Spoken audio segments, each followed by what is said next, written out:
ಹಬ್ಬಗಳಿದೆ ಉತ್ತರ ಕರ್ನಾಟಕದಲ್ಲಿ, ಮತ್ತು ಪ್ರವಾಸಗಳು ಹೋಗಿರ್ತಾರೆ ಎಲ್ಲರೂ ಕೂಡ. ಅದನ್ನು ಎಕ್ಸ್ಟೆಂಡ್ ಮಾಡಬೇಕು. ಮತ್ತು ಒಕ್ಕಲಿಗರೆಲ್ಲರೂ ಕೂಡ ಒಕ್ಕಲಿಗ ಅಂತಲೇ ಬರೆಸಬೇಕು.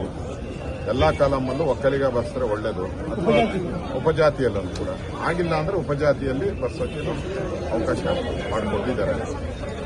ಭಾಳ ಪ್ರಮುಖವಾಗಿ ನಮ್ಮ ಇಡೀ ರಾಜ್ಯದಲ್ಲಿ ಲಿಂಗಾಯತರಾದ ಒಕ್ಕಲಿಗರು ಅತಿ ದೊಡ್ಡ ಸಂಖ್ಯೆಯಲ್ಲಿದ್ದಾರೆ ಅಂತ ಪ್ರತೀತಿ ಇದೆ. ಅವ್ರು ಯಾವುದೇ ಕಾರಣಕ್ಕೂ ನಮ್ಮ ಜಾತಿಗಳನ್ನು ಹೊಡಿಬಾರ್ದು. ಒಕ್ಕಲಿಗ ಅಲ್ಲಿ ಸಬ್ ಕ್ಯಾಸ್ಟ್ 108 ಮಾಡಿ ಅದನ್ನು ಛಿದ್ರಗೊಳಿಸಬಾರ್ದು. ಈ ಥರದ ನಿರ್ಣಯಗಳನ್ನು ಇವತ್ತು ನಾವು ತೆಗೆದುಕೊಂಡಿದ್ದೀರಿ.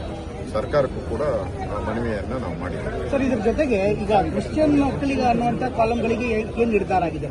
ಯಾವುದೇ ಕಾರಣಕ್ಕೂ ಆದರೆ ಅದನ್ನು ಬೀದಿಗಿಳಿದು ಹೋರಾಟ ಮಾಡ್ತೀವಿ ಅಂತ. ಕಾಲಂ ತೆಗಿಬೇಕು. ಹಂಗೇನಾನ ಹೆಚ್ಚು ಕಮ್ಮಿ ಆದರೆ ಇಡೀ ಸಮಾಜ ಬೀದಿಗಿಳಿಯುತ್ತೆ ಅಂತ ಸಂದೇಶ ಕೂಡ ಆಗಿದೆ.